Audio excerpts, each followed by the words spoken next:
कंचनपुर गांव में सोनाली नाम की एक लड़की रहती थी, जिसके माता पिता की मृत्यु हो चुकी थी। वो घर में अकेली ही थी। हे भगवान जी, आपने मेरे माता पिता को मुझसे क्यों छीन लिया? अब मैं किसके सहारे रहूंगी? अगले दिन सोनाली गांव में अपने लिए काम ढूंढती है। सुबह से ढूंढ रही हूँ, लेकिन मुझे अभी तक एक भी काम नहीं मिला। तभी सोनाली को एक अंडे का दुकान दिखाई देता है, जिसके बाद सोनाली उस अंडे की दुकान पर जाती है। अंकल जी, आप मुझे अपने दुकान पर रख लीजिए, मैं आपके अंडे दुकानों पर बेच आऊंगी। अरे अरे बिटिया, तुम तो बहुत छोटी हो, ये काम तुम नहीं कर पाओगी। ऐसा करो, तुम मेरे मुर्गी फार्म पे रह जाओ, वहां पे सभी मुर्गियों के अंडे को इकट्ठा करना।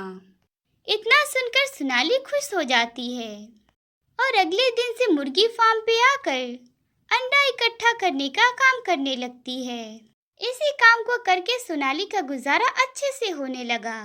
ऐसे ही एक दिन, अरे अरे बिटिया, इस मुर्गी को क्या हुआ है?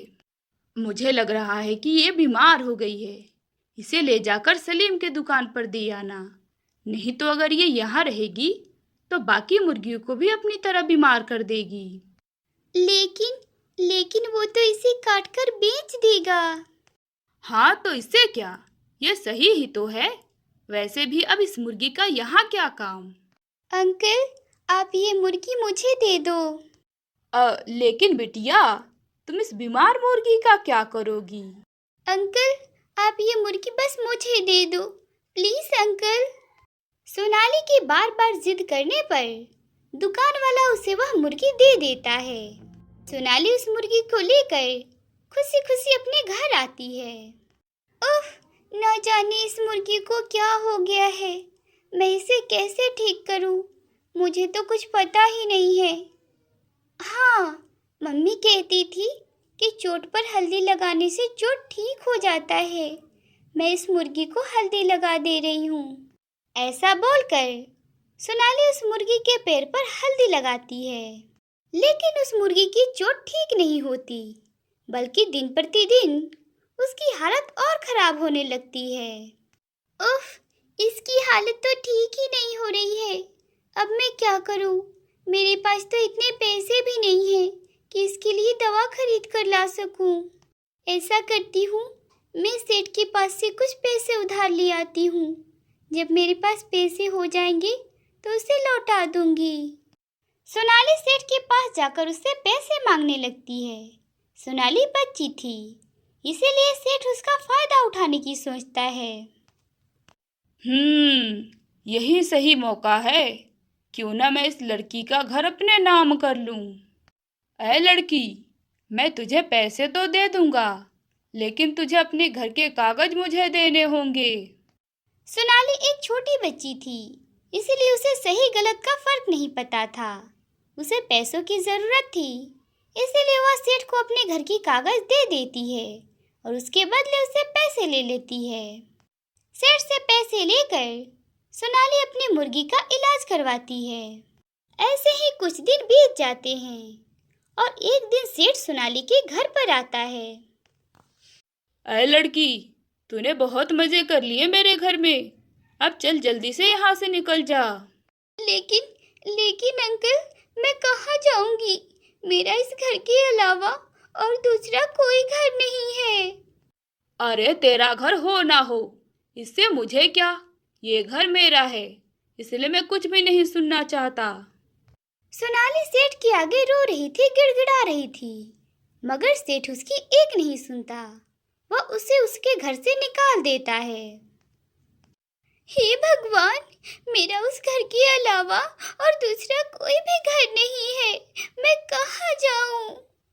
सोनाली रोते हुए जा रही थी और वह लोगों के घर में जाकर मदद मांग रही थी, मगर सभी उसे डांटकर वहां से भगा देते। किसी ने भी सोनाली की मदद नहीं की। हे भगवान जी, मेरी तो किसी ने मदद नहीं की। अब मैं कहाँ जाऊं? तभी अचानक से सोनाली की मुर्गी जंगल की तरफ भागने लगती है। अरे रुक जाओ, तुम कहाँ जा रही हो? तुम्हें तो तो मेरा सहारा हो। तुम मुझे अकेले छोड़कर कहाँ जा रही हो? रुक जाओ। सोनाली अपनी मुर्गी को आवाजें लगा रही थी, मगर उसकी मुर्गी नहीं रुकती है। सोनाली भी अपनी मुर्गी के पीछे पीछे जाती है। उसकी मुर्गी एक गुफा में जाकर रुकती है। अरे ये क्या? ये तो कोई गुफा लग रहा है। चलो अच्छा है, अब मैं यहीं पर रह लूंगी। वैसे भी मेरा कोई घर नहीं है और ना ही कोई मेरी मदद करने के लिए तैयार हो रहा है। ऐसा सोचकर सोनाली उसी गुफा में अपनी मुर्गी के साथ रहने लगती है। और फिर एक दिन एक साधु बाबा उस गुफा में आए। अरे बेटी, तुम कौन हो और इस गुफा में क्या कर रही हो? सोनाली उस साधु बाबा को अपनी सारी आप बीती सुनाती है, जिसे सुनकर साधु बाबा उसे कहते हैं, ठीक है बेटी, आज के बाद तुम्हें रोने की जरूरत नहीं पड़ेगी। साधु बाबा सोनाली की मुर्गी के ऊपर जल छिड़कते हैं, जिसकी वजह से सोनाली की मुर्गी सोने की मुर्गी बन जाती है। यह लो बेटी, ये जादुई सोने की मुर्गी है। अब ये तुम्हारी मुर्गी तुम्हारी साधारण मुर्गी नहीं रही, बल्कि ये एक जादुई मुर्गी बन गई है। लेकिन मैं इस सोने की मुर्गी का क्या करूंगी? बेटा, ये तुम्हारे बहुत काम आएगी। तुम जो भी इससे बोलोगी, ये मुर्गी तुम्हें वही काम करके देगी। अच्छा, तो फिर मैं इसे लेकर अपने गांव जा रही हूँ। सोनाली खुशी खुशी अपनी जादुई सोने की मुर्गी को लेकर अपने गांव आती है। हे जादुई सोने की मुर्गी, मुझे रहने के लिए एक घर दे दो।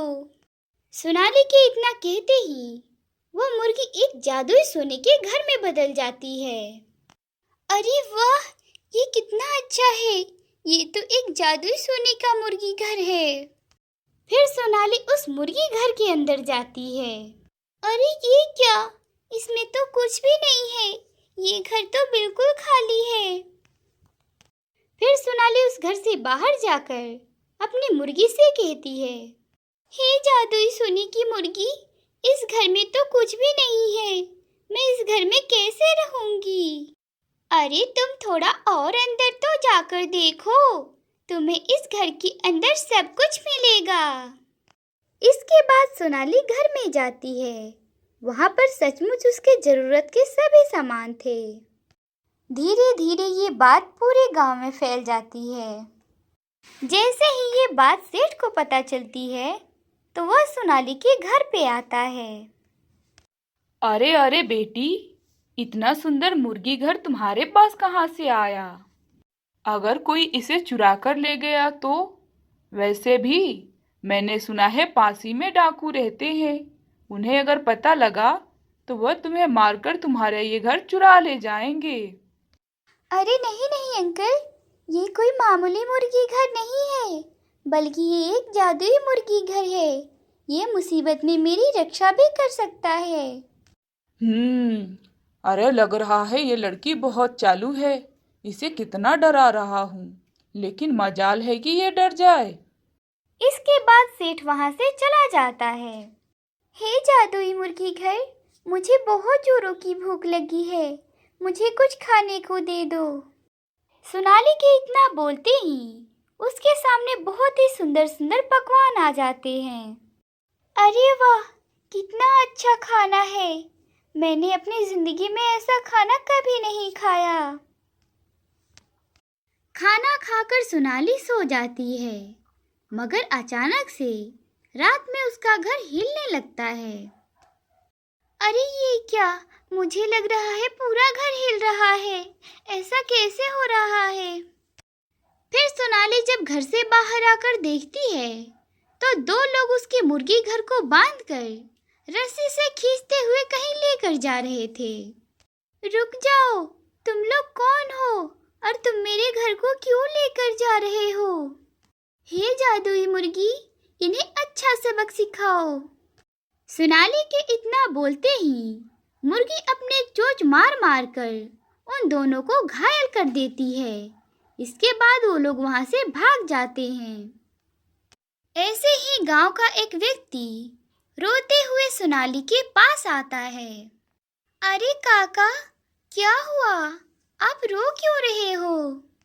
अरे क्या बताओ बेटी, मैंने अपने बेटे के इलाज के लिए उस सेठ से पैसे उधार लिए थे, मगर वह सेठ धोखे से मेरी जमीन को अपने नाम करवा लिया है।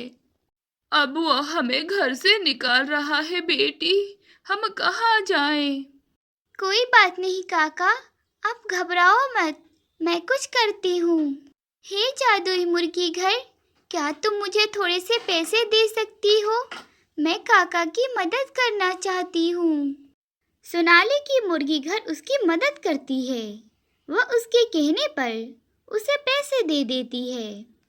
उन पैसों को लेकर सोनाली सेठ के पास आती है और उसे पैसे देकर कहती है, मैंने तुम्हारे पैसे दे दिए हैं, अब तुम काका की जमीन के कागज उन्हें दे दो। अच्छा, तो तू अब गांव के लोगों की भी मदद करने लगी। जा, नहीं देता मैं इसके कागज। वैसे भी ये कागज तो मेरे नाम है, मगर एक शर्त पे ये कागज मैं उसे दे सकता हूँ।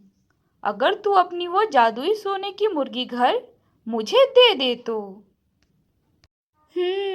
लगता है ये सेठ ऐसे नहीं मानेगा, इसे सबक सिखाना ही पड़ेगा। ठीक है, मैं तुम्हें अपना मुर्गी घर दे दूंगी, तुम काका के कागज उन्हें दे दो। सोनाली अपना घर सेठ को दे देती है और इसके बदले वह काका के जमीन के कागज उन्हें लौटा देती है। अरे अरे बेटी, तुमने हमारे लिए अपना घर क्यों इसे दे दिया? अब तुम कहाँ रहोगी? ऐसा करो, तुम हमारे साथ हमारे घर में चलो। नहीं नहीं काका, आप बस देखते जाओ, अभी मैं इस सेठ को कैसे मजा चखाती हूँ। सेठ उस मुर्गी घर में जैसे ही घुसता है, तभी सोनाली कहती है, हे जादुई मुर्गी, तुम मुझे हिलते हुए डांस दिखाओ। सोनाली के इतना बोलते ही उसकी मुर्गी हिलने लगती है। अरे अरे अरे, ये क्या हो रहा है? अचानक से ये घर कैसे हिलने लगा? अरे अरे, मैं तो मर ही जाऊंगा रे। अरे कोई बचाओ रे। हे मुर्गी घर, अब तुम मुझे कूद कर दिखाओ। मुर्गी घर जोर जोर से कूदने लगता है। अरे मैया रे, ये मुर्गी घर तो मुझे मार कर ही दम लेगा। अरे मेरा सिर हिल रहा है, अरे कोई बचा लो मुझे। अब तुम रुक जाओ मुर्गी घर, लगता है सेठ ने सबक सीख लिया है। रुक गया, अब मेरी जान में जान आई। अगर ये नहीं रुकता तो सचमुच आज मैं मर ही जाता रे। आज के बाद मैं मुर्गी घर तो क्या, किसी भी घर को अपने नाम नहीं कराऊंगा रे। बच गया मैं। इसके बाद सेठ वहां से चला जाता है। फिर सोनाली अपने मुर्गी घर में हंसी खुशी रहने लगती है।